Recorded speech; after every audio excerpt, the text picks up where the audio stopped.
अस्सलाम वालेकुम। Robert Frost की पोएम आफ्टर एपल पिकिंग आज का हमारा टॉपिक है।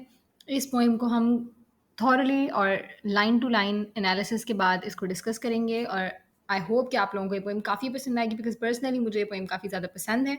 और रॉबर्ट फ्रॉस्ट जैसे कि हम सारे जानते हैं कि एक अमेरिकन पोइट हैं और इनकी पोइट्री यूजुअली नेचर पे बेस करती है और साथ ही साथ ह्यूमन लाइफ की प्रॉब्लम्स और इन रिस्पॉन्सिबिलिटीज़ जो ह्यूमन लाइफ में होती हैं उन पे बेस करती है।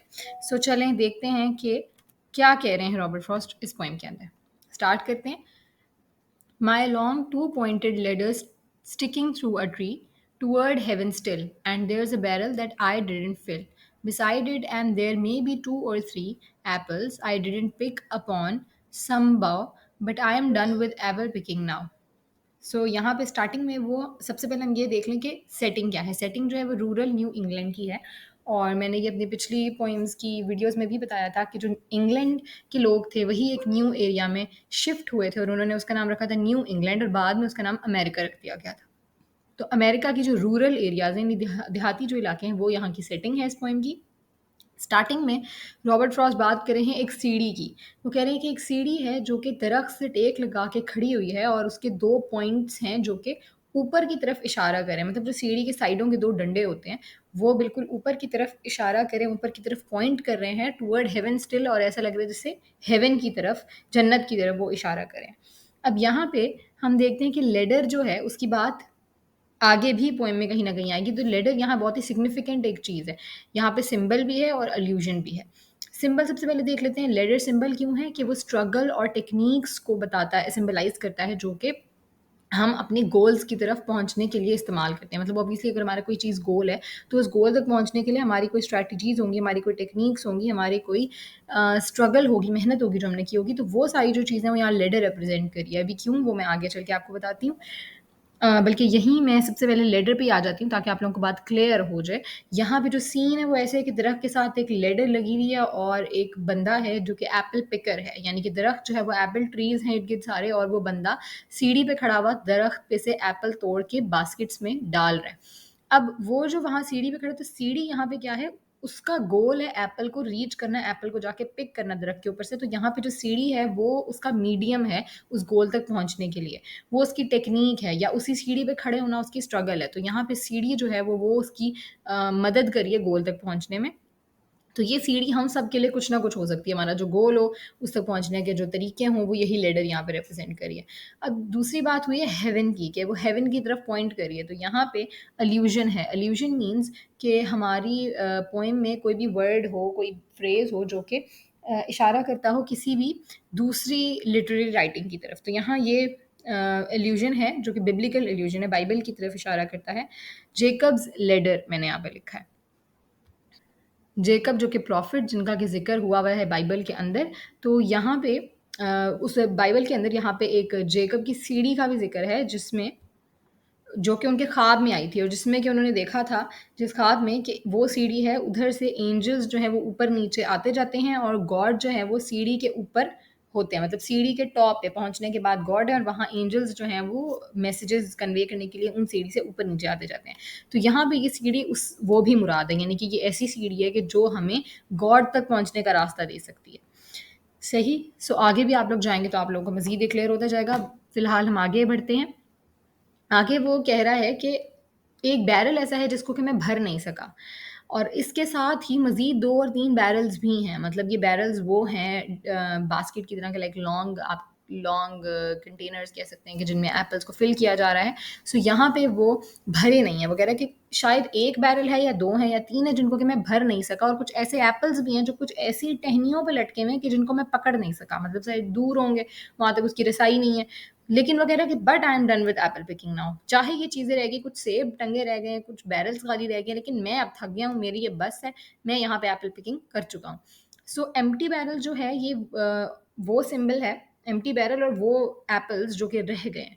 ये दोनों ये चीज़ सिंबलाइज़ करते हैं अनफुलफिल्ड डिज़ायर्स, कि वो हमारी ख्वाहिशात जो हम अपनी रिस्पॉन्सिबिलिटीज़ की वज़ह से पूरी नहीं कर पाते। काफ़ी सारी ऐसी ख्वाहिशात होती हैं, मतलब जैसे आप ये देख सकते हैं कि एक बहुत ही रिलेटेबल एग्जांपल अगर मैं दूँ तो वो ये होगी कि स्टूडेंट्स की लाइफ में अगर उनके लाइक एग्ज़ाम्स हैं या कुछ, तो हो सकता है उसी उन्हीं दिनों में, एग्ज़ाम्स के दिनों में ही उनकी कोई अच्छी-सी कोई फंक्शन हो, कोई इवेंट हो, कोई फैमिली ट्रिप हो जिसको वो जॉइन ना कर सकें, सिर्फ़ इस वजह से कि उनकी रिस्पॉन्सिबिलिटी है कि उन्होंने इस वक़्त एग्ज़ाम के लिए प्रिपेयर करना है। सो यहाँ पे डिज़ायर और हमारी ड्यूटी का एक क्लैश सामने आता है, काफ़ी सारे डिज़ायर्स हमारी ड्यूटीज़ की वजह से रह जाते हैं। सो ये एपल्स भी वही हैं और ये एम्प्टी बैरल्स भी वही हैं। सो एप्पल पिकिंग जो कि पोएम का भी नाम है और यहाँ पे दोबारा उसका ज़िक्र हो रहा है एप्पल पिकिंग का। तो इसका जो सिंबल है एप्पल पिकिंग, ये है वर्ल्डली अफेयर्स का सिंबल, यानी कि वही हमारी ड्यूटीज़, हमारी रिस्पॉन्सिबिलिटीज़, इस दुनिया में आने के बाद हमें कोई ना कोई काम होते हैं जिनमें हम खुद को एंगेज कर लेते हैं और फिर हम उनसे थक भी जाते हैं। तो यहाँ पे जो स्पीकर है वो थक चुका है इस एप्पल पिकिंग को कर कर के, और अभी इवन वो रहती है, अभी वो कंप्लीट नहीं वो रहती है, लेकिन वो कह रहा है कि मेरी ये बस हो चुकी है, मैं अब मज़ीद नहीं करूँगा। सो आगे मूव करते हैं। Essence of winter sleep is on the night, the scent of apples I am drowsing off. वो कह रहा है कि अब जो विंटर स्लीप है वो मेरे ऊपर छाना शुरू हो गई है, उसका एसेंस, जो उसकी स्मेल है, उसकी जो सेंट है वो मुझे आनी शुरू हो गई है। और उसकी क्या सेंट है? उसकी सेंट जो है वो एप्पल्स की सेंट है एक्चुअली, और उनसे मुझे ड्राउजी फील हो रहा है, यानी कि ऐसा जैसे कि मैं कोई नींद में जा रहा हूँ, मधोशी की कैफियत में जा रहा हूँ। इन दोनों लाइंस में हमें जो है वो कॉन्सोनेंट्स ऑफ एस, यानी कि एस साउंड की जो है वो काफ़ी रेपिटेशन नज़र आती है। कॉन्सोनेंट्स मीन्स कि कॉन्सोनेंट साउंड की रेपिटेशन हो, तो ऐसे कॉन्सोनेंट साउंड है जिसकी repetition in first two lines में हो रही है। इसके बाद जो विंटर स्लीप है वो यहाँ पे स्पीकर के अकॉर्डिंगली सेंट ऑफ एप्पल्स हैं, क्योंकि उसको एप्पल्स की इतनी खुशबू आ चुकी है इस वक्त तक। ऑब्वियसली वो एप्पल के एक बाग में खड़ा है, वहाँ से दरख्तों से वो चुन रहा है उनको, तो उसको वो इतनी खुशबू आ रही है कि वो इतनी उसको अच्छी लग रही है कि अब वो खुशबू सुन सुन के उसको ऐसा लग रहा है कि मैं इसी की वजह से एक मदहोशी की कैफियत में या नींद की कैफियत में जाने वाला हूँ।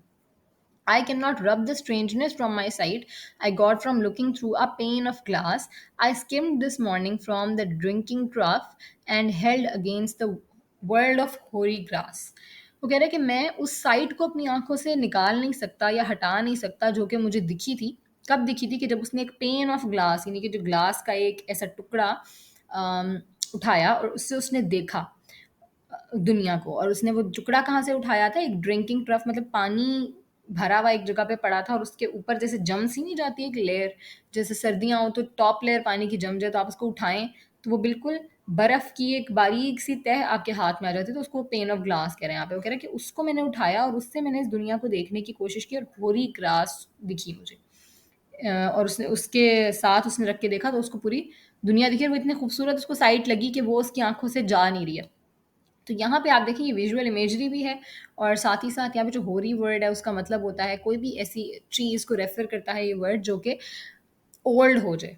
ठीक है, तो यहाँ पे एक पर्सन के हेयर से भी मुराद ली जा सकती है। जैसे एक बंदे के बाल जो कि एजिंग होने की वजह से थोड़े थोड़े वाइट उसमें पैचेस आना स्टार्ट हो जाते हैं, तो इस टाइप की चीज़ को रेफर करने के लिए वर्ड होरी यूज़ किया जाता है। तो अब ये ग्रास उसको ऐसी क्यों दिख रही है? क्योंकि ग्रास पे विंटर्स की वजह से जो है वो बर्फ कहीं ना कहीं आ गई है, तो वो होरी ग्रास बन गई है पूरी। तो इट मीन्स यहाँ पे शो हो रहा है कि विंटर का सीजन भी आ रहा है। वैसे भी विंटर स्लीप का भी फ्रेज ऊपर यूज हुआ है, तो उससे भी हमें ये बात शो हो रही है। सो यहाँ पे हमें पूरी विजुअल इमेजरी नजर आती है। आगे हम चलते हैं तो it melted and I let it fall and break. अब ये क्या मेल्ट हुआ? ये जो उसने हाथ में पकड़ा हुआ था एक पेन ऑफ ग्लास, वो चीज़ जो है वो बिल्कुल मेल्ट होके गिर गई है और उसने उसको गिरने भी दिया है। But I was well upon my way to sleep before it fell. वगैरह वो गिर तो गई, लेकिन इससे पहले कि वो गिरती, कंप्लीटली ज़मीन को टकराती, मैं बिल्कुल अपने नींद में पहुंच चुका था, मैं अपनी नींद के सफ़र पे पहुंच चुका था। And I could tell what form of my dream was about to take. और मैं ये भी बता सकता हूँ कि मेरे जो ख्वाब आ रहे थे, मुझे ख्वाब आने वाले थे, वो क्या किस्म के आने वाले थे, क्या फॉर्म में आने वाले थे। Magnified apples appear and disappear. वो कह रहे हैं कि मैग्नीफाइड एप्पल्स मुझे नज़र आ रहे हैं, फिर वो डिसअपेयर हो रहे हैं। तो यहाँ पे विजुअल इमेजरी ऑब्वियसली हमें दिख रहा है, और साथ ही साथ विजुअल इमेजरी है क्या कि स्पीकर की जो ड्रीम है, वो स्पीकर की ड्रीम क्या है? स्पीकर की ड्रीम के अंदर एप्पल्स आ रहे हैं, मतलब वो एप्पल्स का इतना काम कर रहा है कि वो उसकी ड्रीम्स में आ रहा है। और ये चीज़ हम अपनी डेली लाइफ में भी देख सकते हैं कि अगर कुछ लोग एक दिन में एक काम बहुत ज़्यादा करते हैं तो वो उनके ख्वाब में भी आता है। काफ़ी लोग तो नींद में बोलने भी लगते हैं वही बात जो वो दिन में बहुत बार बोलते होते हैं। सो ये जो चीज़ है ये वही है कि उसने एप्पल पिकिंग से वो इतना जो है वो ऑब्सेस्ड हो चुका है कि उसकी नींद में, उसके ख्वाब में भी वही चीज़ आ रही है।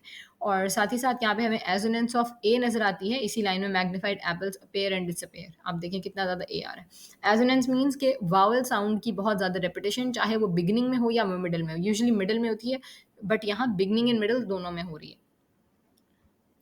और यहाँ इधर ही इसी पेज पे जो लाइन्स है वहाँ पे स्पीकर अपनी स्लीप के बारे में बात कर रहा है कि मैं बिल्कुल सोने वाला था। तो ये जो स्लीप है ना, पोइट्री में यूजुअली जहाँ पे भी वर्ड स्लीप यूज़ होता है तो हमें पता है कि वो रिप्रेजेंट करता है डेथ को। आगे भी ये स्लीप का वर्ड आएगा, सो हम यहाँ पे उसको डिटेल में डिस्कस करेंगे। आगे चलते हैं। Stem end and blossom end and every fleck of russet showing clear. अब ये ख्वाब ही चल रहा है जो उसने पीछे बात की थी कि मैग्नीफाइड एप्पल्स अपीयर और डिसअपीयर हो रहे हैं, तो ये आगे चल रहा है। वो कह रहे हैं कि स्टेम एंड कभी उसको नजर आता है, कभी ब्लॉसम एंड, मतलब एक शाख का उसको स्टेम से जुड़ने वाला एंड नजर आता है, कभी उसको फूल लगा हुआ एंड नजर आता है। Every fleck of russet showing clear. Fleck कहते हैं स्पॉट को या पैच को, और रसेट कहते हैं ब्राउनिश या रेडिश। यानी कि सेब पे आप देखें जो एप्पल्स होते हैं उन पे अगर वो थोड़े से खराबी की तरफ जाने लगे तो ब्राउनिश और रेडिश जो है वो पैचेस आना स्टार्ट हो जाते हैं। तो वो जो चीज़ें वो तक, मतलब उसका ख्वाब इतना क्लियर, इतना मैग्नीफाइड है कि उसको ये सारी चीज़ें नज़र आ रही हैं। इवन वो स्पॉट्स, वो पैचेस भी नज़र आ रहे हैं, उसमें इतने बड़े बड़े साइज़ के एप्पल्स आ रहे हैं और इतना क्लियर उसका ख्वाब है, इतना क्लियर उसका विजन है। सो ये विजुअल इमेजरी है obviously. My instep arch not only keeps the ache, it keeps the pressure of a ladder round. I feel the ladder sway as the bows bend, and I keep hearing from the cellar bin. यहाँ पे अब क्या बात हो रही है? जो speaker हैं, जो एप्पल पिकर हैं, वो कह रहे हैं कि मैं अपने मेरे इन स्टेप, यानी कि जो पाँव के नीचे का तला जो होता है, बेसिकली जो पाँव के नीचे का हमारा पार्ट है, उसके सेंटर में आप देखें हमारा पाँव थोड़ा सा वहाँ से ना उठा हुआ होता है, अंदर की तरफ को हुआ हुआ होता है, कर्व्ड होता है वहाँ से। सो इसको हम कहते हैं इंस्टेप आर्च, यानी कि हम जब खड़े होते हैं किसी चीज़ पे तो आप देखेंगे अंदर की तरफ को है ये चीज़, हमारा जो यहाँ से स्टेप है, और एक कर्व्ड एक आर्च टाइप सी पोजीशन है। सो कह रहे हैं कि यहाँ पे ना सिर्फ वो दर्द है बल्कि वो प्रेशर भी है जो सीढ़ी पे खड़े होने से फील हो रहा है। अब ये आप देखें यहाँ पे थोड़ा सा ना एक कॉम्प्लिकेशन आ रही है पोइम के अंदर। क्या कि यहाँ पे पहले उसने ख्वाब की बात की, तो अभी हम यहाँ पे क्लियर नहीं है कि ये ख्वाब की बात कर रहा है या ये रियल लाइफ की वापस बात कर रहा है, या ये ऐसी बात कर रहा है कि ये आधा ख्वाब की सिचुएशन में गया हुआ है स्पीकर, और साथ ही साथ इसको ये चीज़ फील हो रही है कि मेरे पैर के नीचे वो दर्द भी है अभी तक जो सीढ़ी पे खड़े होने से मुसलसल मुझे हो रहा है। आप देखिए सीढ़ी पे जब हम खड़े होंगे, जिसके बीच में बार्स हैं, ऐसी सीढ़ी जिसके दो साइड्स हैं और बीच में बार्स से वो लगी हुए हैं, जुड़े हुए हैं वो साइड्स, तो वहाँ पे हमारे पाँव की इसी वाली जगह पे जो बीच में इन स्टेप जो कर्व है हमारा, वहीं पे हमें प्रेशर फ़ील होगा सीढ़ी का। तो वो कह रहे हैं मुझे ना सिर्फ़ सीढ़ी का प्रेशर फ़ील हो रहा है बल्कि वहाँ पे एक हल्का-सा दर्द भी महसूस हो रहा है, और साथ ही साथ मुझे सीढ़ी स्वे होती हुई भी फ़ील हो रही है, यानी कि वो स्वेइंग उसका जो मूवमेंट है फ्रॉम राइट टू लेफ्ट या कुछ इस तरह, मतलब वो अब जब इधर-उधर हो रहा है, बाउज़ बेंड, मतलब जब वो इधर-उधर की टहनियों से सेब पकड़ने के लिए आगे हो रहा है तो सीढ़ी भी हिल रही है, तो वो चीज़ भी उसको फ़ील हो रही है स्टिल, और उसको आवाज़ें भी आ रही हैं सेलर बिन की, यानी कि जो नीचे से उसको सेब भिकने की आवाज़ आ रही है वो भी आ रही है। तो इट मीन्स कि यहाँ पे हमें ये दिख रहा है कि जो पोएट है, जो स्पीकर है एक्चुअली, वो यहाँ पे एक ऐसी कैफ़ियत में है कि वो आधा नींद में है और आधा वो रियल वर्ल्ड में भी कनेक्टेड है। तो ऐसा सिचुएशन होती है जहाँ पे हम दोनों वर्ल्ड्स से कनेक्टेड होते हैं, अपने रियल वर्ल्ड से भी और अपने इमेजिनरी वर्ल्ड से भी। सो द स्पीकर है वो इधर ऐसी एक सिचुएशन में गया हुआ है। और ये जो स्विंग लेडर है जिसकी बात की है, ये हर्डल्स हैं जो वर्क के दौरान या कोई भी डिफ़िकल्टीज़ जो हमें फ़ेस करनी पड़ती हैं। तो यानी हमें अपने गोल्स, जो उसका गोल था एप्पल पिकिंग का, वो अचीव करने की राह में काफ़ी रुकावटें, काफ़ी डिफ़िकल्टीज़ आ रही हैं। वो ये हैं कि उसकी लेडर बार-बार स्वे करिए, यानी कि इधर से उधर मूव करिए। आगे वहीं से कंटिन्यू हो रहा है कि उसने पहले कहा था कि मैं मुझे आवाज़ आ रही है स्टिल उस सेलर बिन की, तो वो आगे कह रहा है कि the rumbling sound of load on apples coming in, यानी कि जो एक आवाज़ आ रही है कि जो मैं सेब के ऊपर दूसरा सेब फेंक रहा हूँ, मतलब जो नीचे बैरल्स पड़े हैं वहाँ से ऊपर से सेब उन्हें फेंक रहा है, तो एक सेब पे दूसरा सेब गिनने की आवाज़ भी उसको स्टिल आ रही है। For I have had too much of Apple picking, I am over tired वगैरह, क्योंकि मैं इतनी एप्पल पिकिंग कर चुका हूँ कि अब मैं बहुत थक गया हूँ। उसने सिर्फ टायर्ड वर्ड यूज़ नहीं किया, उसने कहा ओवर टायर्ड, बहुत ज़्यादा थक गया है वो। Of the great harvest I myself desired. So यहाँ पे जो चीज़ आपने फोकस करनी हुई है, आई माई सेल्फ डिज़ायर्ड, यानी कि वो ये नहीं कह रहा कि मुझ पे कोई चीज़ इम्पोज़ की गई थी, कोई चीज़ मुसल्लत की गई थी जिसकी वज़ह से मैं थका हूँ, बल्कि मैंने खुद चुनी थी अपने लिए। ये ग्रेट हार्वेस्ट, ये पूरा सेब हार्वेस्ट करना, ये फ़सल इनकी उतारना, ये मेरी अपनी ख्वाहिश थी और अपनी ख्वाहिश में भी मैं थक गया हूँ। तो ये इंसानों की यहाँ पे एक कमज़ोरी भी दिखाई गई है कि हम अपने ही ख्वाहिश, अपने ही शौक़ की तकमील में भी कभी-कभी थक जाते हैं। लेकिन साथ ही साथ ये उसके स्पीकर की एक सेंस ऑफ अचीवमेंट भी हमें शो करता है कि स्पीकर खुश है कहीं ना कहीं अपनी उस अचीवमेंट से, कि उसने जो वर्ड ग्रेट हार्वेस्ट इस्तेमाल किया उससे हमें ये बात पता लगती है कि उसने अपने हार्वेस्ट को ग्रेट कहा है, कि मतलब उसने एक अच्छा काम तो कर लिया बट वो क्या हो गया, उससे थक गया। There were 10,000 fruit to touch. अब यहाँ पे आप देखिए 1000 की जो रेपिटेशन है वो हमें कुछ शो कराती है। दो चीज़ें इसमें आएंगी। पहला हाइपरबिले। हाइपरबिले कहते हैं जब हम लिटरेचर में किसी भी चीज़ को एग्जैजरेशन के साथ पेश करें। तो यहाँ पे आप देखें कि फ्रूट्स कितने भी हों, वो 10,000 थाउजेंड्स तो नहीं थे। सो यहाँ पे हमें ये एग्जैजरेशन मिलती है। वो कह रहे हैं कि इतने फ्रूट्स थे टच करने को, मतलब उतारने को, कि उसने ग्रेट हार्वेस्ट की बात की ना, तो यहाँ पे बता रहे हैं कि कैसे वो ग्रेट हार्वेस्ट था, इतने सारे फ्रूट्स थे। आगे आ रहा है एपिज्यूक्सिस। ये जो है इसमें हम ये ऐसा लिटरेरी डिवाइस है जिसके अंदर हम वर्ड्स को, सेम वर्ड्स को रिपीट करते हैं without intervening other words between them. जैसे थाउजेंड और थाउजेंड है, हम ऐसे कह सकते हैं there were thousands and thousands of fruits. तो अगर हम थाउजेंड्स एंड थाउजेंड्स बोलते तो एपिज्यूक्सिस ना होता, बट यहाँ पे हम थाउजेंड थाउजेंड बोल रहे हैं, सो सेम वर्ड को रिपीट किया गया है। आगे हम ये देख सकते हैं कि इधर जितना भी गुजरा है ये टैक्टाइल इमेजरी है। मतलब जो ऊपर बात की गई थी वो सेलर से लेके जो आवाज़ आई, सेब के गिरने की आवाज़, वो सारी ऑडिटरी इमेजरी थी। बट यहाँ पे टैक्टाइल इमेजरी है जब वो टू टच की बात करता है कि छेड़ने में इतने सारे फ्रूट्स वहाँ थे। आगे मूव करते हैं। Cherish in hand, lift down and not let fall. मतलब जब सेब उसके हाथ में आता है तो वो बहुत चेरिश होता है, बहुत खुश होता है। फिर वो उसको नीचे की तरफ करता है और लेकिन गिरने नहीं देता। मतलब सेब उसने सही से ख्याल से बैरल में रखना है कि वो ज़मीन पे ना गिरे। For all that struck the earth. कह रहा है कि जो सेब अगर, मतलब जितने भी सेब ज़मीन पे गिरते हैं, no matter if not bruised और spiked with stubble, went surely to the cider apple heap as of no worth. वो कह रहा है कि मैं बहुत ध्यान से अपना काम करता हूँ, मैं ध्यान से उसको बैरल में रखता हूँ कि वो नीचे ज़मीन पे ना गिरे, क्योंकि जितने सेब भी नीचे ज़मीन पे गिरे हैं उनकी कोई वर्थ नहीं होनी, उनकी कोई वैल्यू नहीं होनी। उन्होंने कहाँ जाना है? साइडर एप्पल हीप में जाना है। ये साइडर एप्पल हीप क्या होता है कि कुछ सेब ऐसे होते हैं जो खाने में इतने बदजायका होते हैं, इतने कड़वे तरीके के होते हैं कि उनको साइडर, उनका एप्पल साइडर में उनको रखा जाता है, और वहाँ पे उनसे विनेगर या इस टाइप की खट्टी चीज़ें बनाई जाती हैं। यूजुअली वाइन और बियर्स जो एप्पल फ्लेवर के होते हैं वो भी वहीं से ही बन जाते हैं, फिर उस तरह के सेब से ही बनते हैं। यहाँ जो चीज़ हम देख रहे हैं वो ये देख रहे हैं कि वो कह रहे हैं कि जितने सेब ज़मीन पे गिरते हैं, no matter if not bruised, even though वो ब्रूज भी ना हो, ब्रूज ही नहीं, उनके ऊपर जो एक नील टाइप से जैसे इंसानों पर पड़ जाता है, तो उन पे कोई धब्बे या कोई इस तरह की चोट टाइप सी लग जाए। और स्पाइक्ड विद स्टबल, स्पाइक यानी स्टैब करना, यानी किसी में कोई चीज़ खबो देना। उनमें क्या नहीं खुबता? स्टबल कहते हैं cut stocks of plants left on the ground after harvest. आप देखें कि जब हार्वेस्टिंग कर देते हैं प्लांट्स की, तो उनमें ना कोई जिसको हम कहते हैं भूसा टाइप से रह जाता है, कोई ना कोई डंडियाँ पौधे की, या कोई ना कोई चीज़ें, छिलके। तो वो जो चीज़ है वो सब स्टबल है। तो वो कह रहे हैं कि नीचे कोई ना कोई स्टबल वगैरह अगर पड़ा है, सेब उस पे गिरा है, वो चीज़ उसमें खुप जाएगी। लेकिन अगर ऐसा ना भी हो, इवन चाहे सेब साबत गिरा हो, फिर भी वो एप्पल साइडर हीप में चला जाएगा और ऐसा लगेगा कि मेरे सेब उतारने की कोई वैल्यू नहीं रही थी। तो यहाँ पे भी हमारी सारी विजुअल इमेजरी दिखती है, जो सारी स्टबल और एप्पल साइडर हीप और इनकी बात की गई है। यहाँ पे वो बताया गया कि स्पीकर कितने ध्यान से और कितनी केयर से अपने काम को करता है, कितना केयरफुली। सो आगे चलते हैं, और ये है हमारा like last, towards the end हम मूव कर चुके हैं पोएम के। One can see what will trouble this sleep of mind what ever sleep it is. अब यहाँ पे स्पीकर ने खुद अपनी स्लीप को एडमिट किया कि ये कोई अजीब सी स्लीप है, जिसकी मैं शुरू से बात करती आ रही हूँ कि अभी हमें समझ नहीं आ रहा कि स्पीकर नींद की कैफियत में है या उठा हुआ है। क्योंकि कहीं वो ख्वाब की बात करता है, कहीं वो कहता है मुझे स्टिल वो आवाज़ें आ रही हैं, तो इट मीन्स वो किसी एक बीच की कैफियत में है। इट मीन्स कि वो एप्पल पिकर इतना थक गया कि वो सीढ़ी पे खड़ा खड़ा आधा नींद की कैफियत में है, आधा वो जागी हुई हालत में है।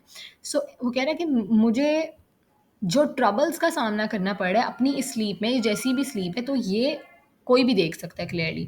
वर he not gone the woodchuck could say whether it's like his long sleep as I describe its coming on or just some human sleep। वो कह रहा है कि जैसे कि मैंने बताया था कि मुझे एक लॉन्ग स्लीप जो है कमिंग, यानी मेरे रास्ते में है, आने वाली है मुझे। एक अगर वुड चक भी मुझे देखेगा तो वो ये बोलेगा कि ये अभी तक गया नहीं है बंदा, और क्या इसको वो लॉन्ग स्लीप आ गई है जिसका इसने कहा था, ये सिर्फ एक ह्यूमन स्लीप है। मतलब एक वुड चक भी मुझे देख के कंफ्यूज हो जाएगा। अब ये वुड चक कौन है? ये ग्राउंड हॉग भी कहते हैं, एक जानवर है जो कि हाइबरनेट करता है विंटर्स में, और बहुत लंबा हाइबरनेट करता है, अबाउट 4 to 5 months या उससे भी ज़्यादा, अबाउट 6 months। मतलब आप देखें अगर साल में 12 महीने हैं फॉर एग्जांपल हैं जो कि, तो 6 महीने अगर एक जानवर सो रहा है, सो हाफ अ ईयर वो सो रहा है। और हाइबरनेशन यही होता है कि एनिमल्स जो होते हैं वो विंटर्स में लॉन्ग स्लीप की तरफ चले जाते हैं। तो वो कह रहे हैं कि अगर एक वुडचक भी मुझे देखेगा तो वो देख के हैरान हो जाएगा। मतलब यहाँ वो अपनी स्लीप के बारे में बताना चाह रहे हैं कि जानवर देख के, वो भी जो इतना लंबा सोता है, वो भी मुझे देख के हैरान हो जाएगा कि अभी तक ये यहीं खड़ा है, ये गया नहीं वापस, और ये अभी तक सो रहा है। और या ये सो रहा है, या ये जानवरों जैसी हाइबरनेशन है, या ये कोई ह्यूमन स्लीप है, मतलब वो कन्फ्यूजन का शिकार हो जाएगा मुझे देख के। तो यहाँ हम देखते हैं उसने क्या बात की कि वुडचक बोलेगा, तो वुडचक को क्या एक ट्रेड दिया गया, ह्यूमन ट्रेड, बोलने वाला और सवाल करने वाला। तो ये जो चीज़ है कि जानवरों को ह्यूमन ट्रेड्स दे दिए जाएँ, ये एंथ्रोपोमॉर्फिज्म कहते हैं इसको, और यहाँ पे ये टेक्नीक इस्तेमाल की गई है राइटर की तरफ से, यानी कि पोएट की तरफ से। सो आई होप आप लोगों को ये पोएम समझ में आ गई हो और पसंद आ गई हो। It is a very very good poem, because यहाँ पे हमें बताया जाता है ह्यूमन डिज़ायर्स के बारे में, ह्यूमन ड्यूटीज़ के बारे में, उनके दरमियान एक कॉन्फ्लिक्ट के बारे में।